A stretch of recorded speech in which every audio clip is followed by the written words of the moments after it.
بسم اللہ الرحمن الرحیم. السلام علیکم ورحمۃ اللہ. پروگرام داستان زندگی کے ساتھ آپ کا میزبان قاری ذیشان حیدر. سامعین محترم، زکوٰۃ اسلام نے جو اس کا کانسیپٹ دیا ہے اور جو اس کا تصور پیش کیا ہے، یقیناً اس میں بھلائی اور خیر ہے. لیکن آج وطن عزیز پاکستان میں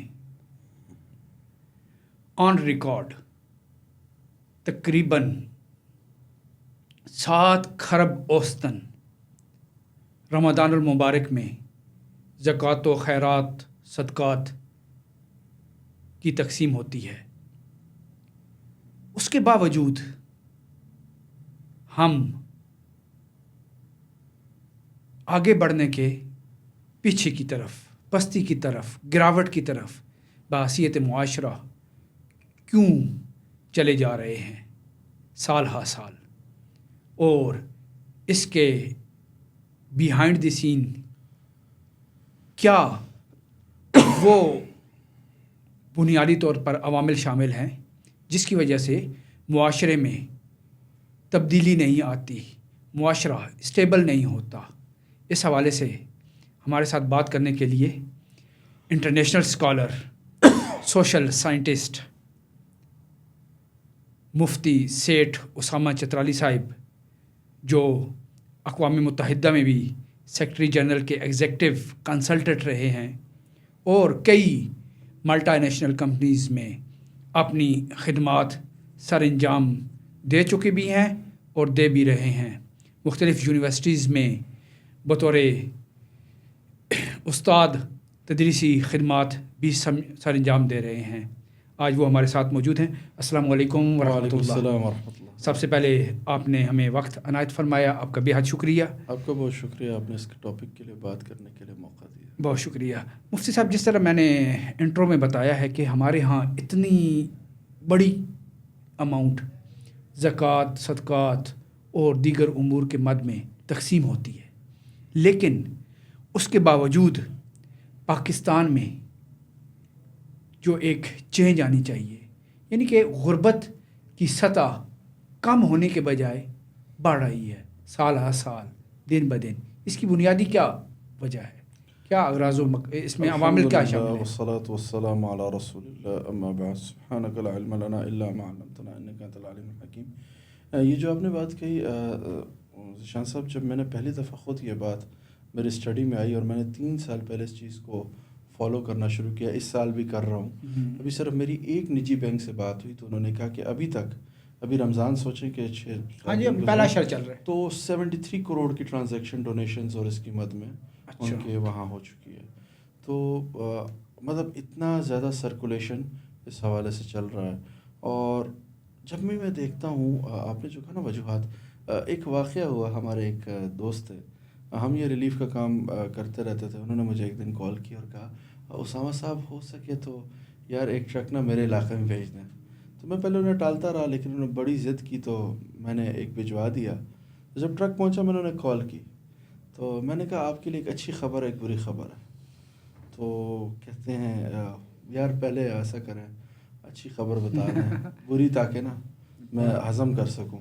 میں نے اچھی خبر یہ ٹرک پہنچ گیا، لوگوں میں تقسیم ہو گیا اور الحمدللہ جتنے لوگ آپ نے کہے تھے سب کو چیز پہنچ گئی ہے. تو کہتے ہیں پھر اس میں برا کیا ہوا ہے؟ میں نے کہا برا یہ ہوا ہے کہ آج کے بعد آپ کے لوگ جو ہے نا وہ محنت نہیں کریں گے، بلکہ وہ اسی بھی کی اور اسی چیز کا اسی آس پہ رہیں گے کہ بھائی آ جائے گی. رہیں گے. ابھی جیسے فائنینشیل حالات چلے، میں بہت سے دوستوں کو جانتا ہوں صبح شام رابطہ کر رہے ہیں اور اسامہ صاحب کوئی آپ کے پاس کوئی ایکسٹرا جی بالکل. میں نے کہا میں تو خود شرنک چل رہا ہوں، کیونکہ اس کے جس طرح سے ایک انفلیشن آیا، کچھ مارکیٹس، کچھ انڈسٹریز بند ہوئی ہیں، تو ڈونر اس طرح سے بھی سپورٹیو نہیں ہے، تو بہت چیلنجز آ رہے ہیں. تو میں نے کہا کاش کہ اگر ہم نے وہی پیسہ لگایا ہوتا ان لوگوں کے ہنر کو اچھا کرنے میں، اپگریڈیشن میں، شاید بہت بہتر ہو جاتی چیزیں. اچھا، میں ایک اور یہاں پہ آپ کے ساتھ سوال شیئر کروں گا کہ اسلام میں یا جو زکوٰۃ کے فرضیت ہے، فضائل ہیں اور برکات ہیں، اس پہ تو ہر بندہ لب کشائی کرتا ہی ہے، لیکن جو معاشرتی مقصد تھا زکوٰۃ و خیرات کا اسلام میں جو کانسیپٹ تھا وہ اس کے بارے میں ذرا ہمارے لوگوں کو بتائیں کہ معاشرتی کانسیپٹ بنیادی طور پہ یہ کیوں. ایک بہت بہترین آپ نے سوال کیا، اور میں عمومی طور پہ نا یہ کہتا ہوں کہ اسلام ایک معاشرہ تشکیل اس نے دیا تھا. جب اسلام آیا، اللہ تعالیٰ جب قرآن فرماتے ہیں الیوم اکملت لکم دینکم واتممت علیکم نعمتی ورضیت لکم الاسلام دینا، کہ اللہ تعالیٰ نے وہ اس معاشرے کو کہا کہ آپ کو ایک کوڈ آف کنڈکٹ میں نے دے دیا کہ آپ نے اس کو فالو کرنا ہے.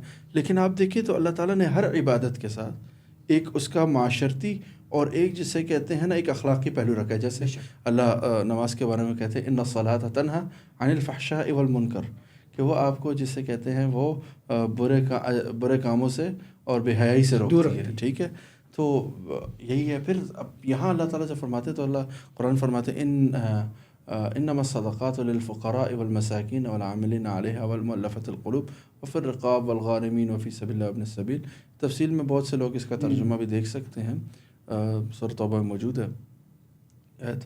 اب اگر اس آیت پہ تھوڑی سی غور کیا جائے تو اس میں ان افراد کا ذکر ہے جو کہ پھنسے ہوئے ہوتے ہیں، ان کو نکالنا اور ان کو جسے کہتے ہیں نا ان کی سچویشن کو سسٹین کرنا. اچھا، ہمارے دو لفظ ہیں انگریزی میں، ایک ہوتا ہے اسٹیبلٹی، ایک ہوتا ہے سسٹینیبلٹی. اسٹیبلٹی یہ ہے کہ ایک بندہ ہے، بس آپ حالات کو نا بس جسے کہتے ہیں نا ایک ٹھہراؤ کی حالت میں رکھیں، نہ وہ اوپر جا رہے ہو نہ نیچے جا رہے ہو. ابھی جو ہم زکوٰۃ کا معاشرے میں استعمال کر رہے ہیں وہ اس کے لیے کر رہے ہیں کہ بھائی اچھا بھوکا ہے تو اس کو روٹی کھلا دو، ٹھیک ہے، اچھا گھر میں راشن نہیں ہے تو راشن ڈال دو، اچھا اس کے مطلب بیٹی کی شادی، اچھا اس کو فلانی چیز دے دو. اور لیکن جو سسٹینیبلٹی کا کانسیپٹ یہ کہ اس بندے کی حالت کو ایسے بہتر کرنا کہ وہ درجہ بدرجہ بہتر ہوتا جائے وقت کے ساتھ. تو جو معاشرتی اس کا مقصد تھا کہ ایک معاشرے کے اندر میں آپ کی اجازت سے کہوں گا جو ویسٹ کا ماڈل ہے نا اکانومی کا، وہ کہتا ہے کہ پیسے کو روکو اس سے پیسہ بناؤ. اسلام کہتا ہے پیسے کو نکالو، پیسے کو سرکولیٹ کرو، اور پیسے کو روکنے کے اسلام سخت خلاف ہے. اس پہ بھی بہت مفصل چیزیں آپ کو مل جائیں گی. اسلام سرکولیشن آف اکانومی پہ بلیو رکھتا ہے. تو سرکولیشن آف اکانومی رکھنے کیا ہے کہ ڈسٹریبیوشن آف ویلتھ پراپر ہوتی ہے، جو وسائل کی ترسیل ہوتی ہے وہ آسان ہو جاتی ہے اور ہر بندے تک مناسب انداز میں پہنچ جاتی ہے. بالکل. تو یہ اس کا معاشرتی مقصد ہے کہ جو ڈسٹریبیوشن آف ویلتھ، اس کے اوپر بڑی بڑی کانفرنسز ہو رہی ہیں. بالکل. میں صرف کہہ رہا ہوں کہ اسلام کا جو یہ ماڈل ہے زکوٰۃ کا، اگر اس کو پوری دنیا اسی کو امپلائی کر لے تو معاشرے سے جو ڈسٹریبیوشن آف ویلتھ کا کہ ریچر گیٹس ریچر اینڈ پور گیٹس پورر، یہ ختم ہو جائے. لیکن اگر آپ ایک نظر حضرت عمر بن عبدالعزیز آپ کے دور پر ماریں تو وہاں پر ہمیں زکوٰۃ دینے والے ملتے ہیں لیکن لینے والا کوئی نہیں ملتا. حالانکہ اس دور میں بھی جنگیں بھی ہو رہی تھیں، ٹھیک ہے، حالات ہر دور میں اپس اینڈ ڈاؤنس کے ساتھ چلتے رہتے ہیں. لیکن اس وقت کیا یعنی کہ زکوٰۃ کا اتنا یعنی کہ مضبوط اور اسٹرانگ سسٹم تھا کہ لوگ ڈھونڈنے سے بھی کوئی زکوٰۃ لینے والا نہیں ملتا تھا. اس کی کیا بنیادی وجہ؟ اچھا، میں اس میں بہت گیا کوئی باقاعدہ تو اس حوالے سے چیز نہیں مجھے ملی، لیکن میں کچھ چیزوں کو میں نے نظر میں دیکھا تو اس ٹائم پہ علاقے فوکس کیے جاتے تھے، احوال فوکس کیے جاتے تھے، اور اس احوال کے حساب سے اس پورے علاقے میں زکوٰۃ اس طرح سے تقسیم کی جاتی تھی کہ اگلے سال یہ لوگ زکوٰۃ دینے کے قابل ہو جائیں. مطلب جب زکوٰۃ دینی ہے اگلے کو تو اس طرح سے دینی ہے کہ وہ زکوٰۃ دینے کے قابل ہو جائے. اب آپ اپنا زکوٰۃ دینے کا ماڈل دیکھیں. ہم کیا کرتے ہیں؟ اگر میری یہ سمجھ لیں کہ ₹1,00,000 زکوٰۃ بنتی ہے، ₹1,00,000 میں کسی کو بہت چھوٹی سی چیز شروع کروانا کوئی مشکل کام نہیں. بے شک، ٹھیک ہے، لیکن میں $1,00,000 دیتا کیسے ہوں؟ کسی کو 2 دے دوں گا، کسی کو 3 دے دوں گا، کسی کو اچھا سوچوں گا یہ کہ اچھا کئیوں کا بھلا ہو جائے گا. بے شک ایسا ہی ہے، لیکن کئیوں کے بھلے سے کیا ہو رہا ہے کہ حالات بہتر کوئی بھی نہیں وہیں وہ کھڑا ہے. اچھا وہ ہر سال آپ سے 2,000 کی امید لگائے بیٹھا ہوا ہے. ابھی بہت سے ایسے لوگ ہیں جن میں آپ سے کہتا ہوں کہ وہ راشن لیتے تھے نا، ان کو راشن نہیں پہنچا، وہ ان اداروں کو کالز کر رہے ہیں، ان اداروں کو فون کر رہے ہیں، پریشر کر رہے ہیں. اچھا ان کو پریشر کر رہے ہیں، مطلب ایسے پریشر کر رہے ہیں جیسے انہوں نے گود لیا تھا ان کو. پرابلم یہ کہ یہ عادت آپ نے خود ڈالی، اور یہ معذرت کے ساتھ یہ NGO کا کانسیپٹ ویسٹ کا تھا. ایسے ہی ہے. جب یہ ایسٹ انڈیا کمپنی جب آئی ہے ادھر تو آپ وہ جس علاقے میں تباہی مچاتے تھے نا، پھر ادھر ہی اپنی ایمبولینسیں بھیجتے تھے، ادھر ہی اپنی فوڈ ریلیف بھیجتے تھے. ٹھیک. اچھا اس میں ایک اور بھی چیز ہے نا، ہمارے ہاں یہ ہے کہ جو اس سال جس کو زکوٰۃ دی ہے اگلے 10 سال وہی زکوٰۃ لیتا رہے گا. حالانکہ کوئی ضروری نہیں ہے کہ شاید اگلے سال 2 سال بعد اس کے حالات بہتر ہو جائیں، وہ انکار نہیں کرتا، لیکن وہ لیتا رہے گا، اور جو سفید پوش بندہ ہے وہ اسی سفید پوشی میں یعنی کہ ایسا مارا ہی جاتا مطلب ہے۔ اصل میں ہمارا کیا ہے کہ وہ زکوٰۃ لینے والا وہ اپنی حالت ہی بہتر نہیں کرتا، اسے لگتا ہے یہی میری انکم ہے، یس، وہ اسی انکم میں رہتا ہے اور وہ اسی کو اپنا ذریعہ آمدن معذرت کے ساتھ، حالانکہ زکوٰۃ اس کو ایسے دینا اور اس پر انفورس کرنا کہ یار بچی اس سے تم نے کام کرنا ہے، اس سے تم نے محنت کرنی ہے تاکہ کل تم زکوٰۃ دینے کے قابل ہو جو، یہ عمر بن عبدالعزیز کے دور کا ماڈل تھا۔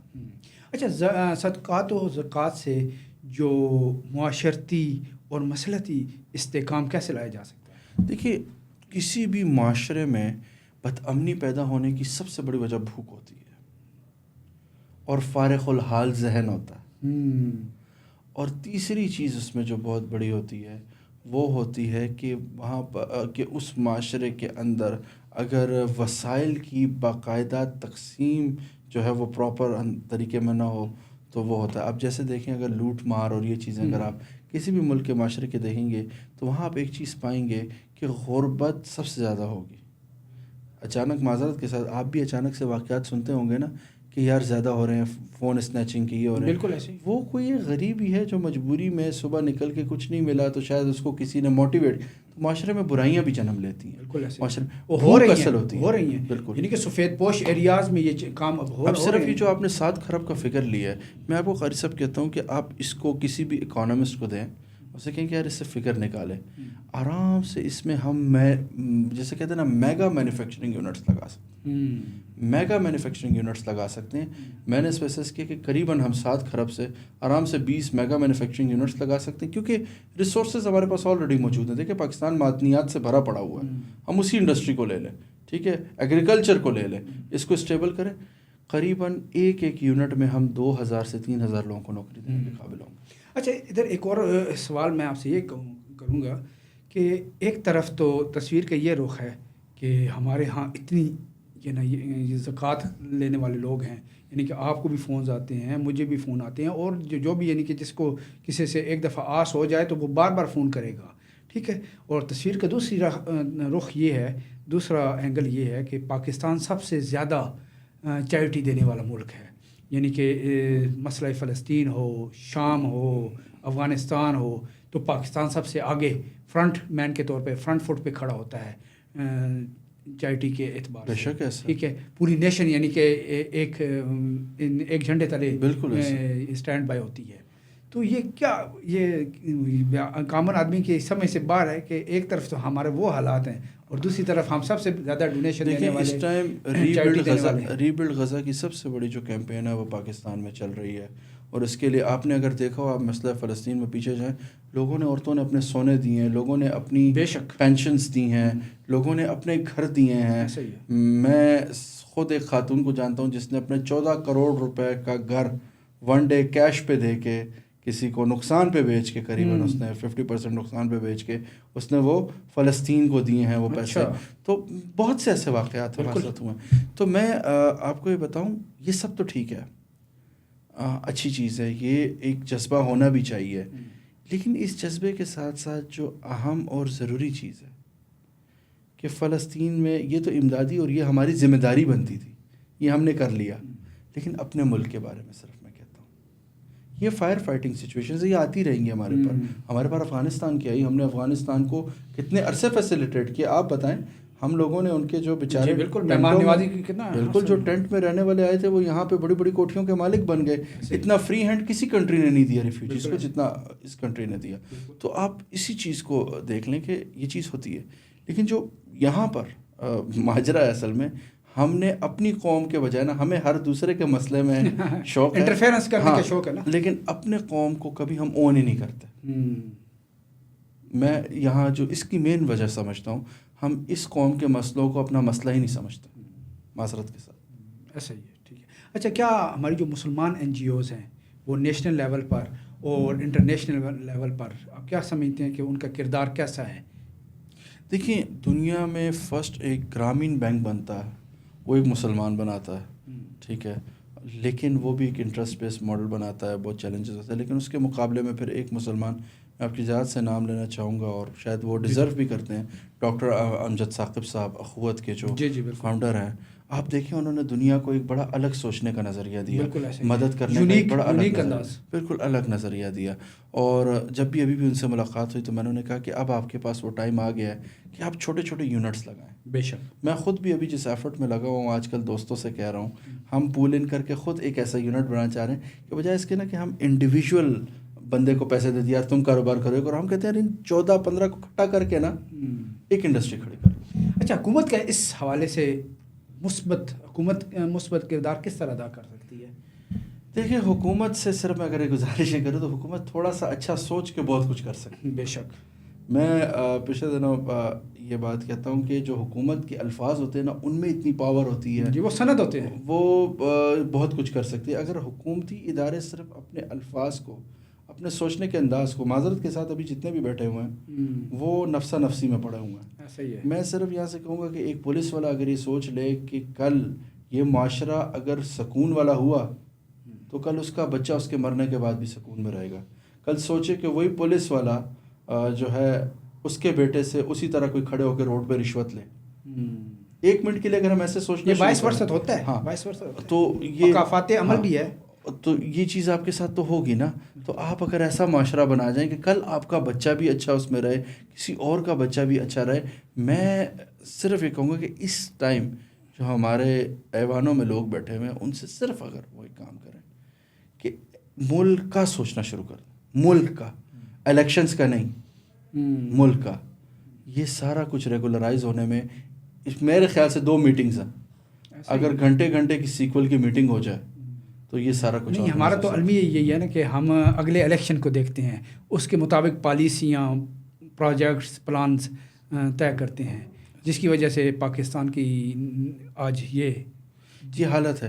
غربت ختم کرنے کے لیے آلریڈی اسلام یہ اتنا اسٹرانگ ماڈل ہمیں دے چکا ہے قاری صاحب.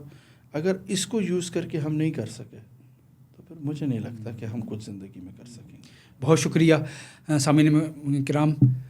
زکوٰۃ کے موضوع پر روٹین سے ہٹ کر مختلف جہتوں پر ہم نے روشنی ڈالی ہے, نیشنلی, انٹرنیشنلی, اور آج کے دور سے لے کر حضرت عمر بن عبدالعزیز رضی اللہ تعالیٰ عنہ آپ کے دور تک کہ زکوٰۃ کا بنیادی طور پر مصرف کیا تھا, کانسیپٹ کیا تھا, یہ چیز رائج کیوں کی گئی تھی.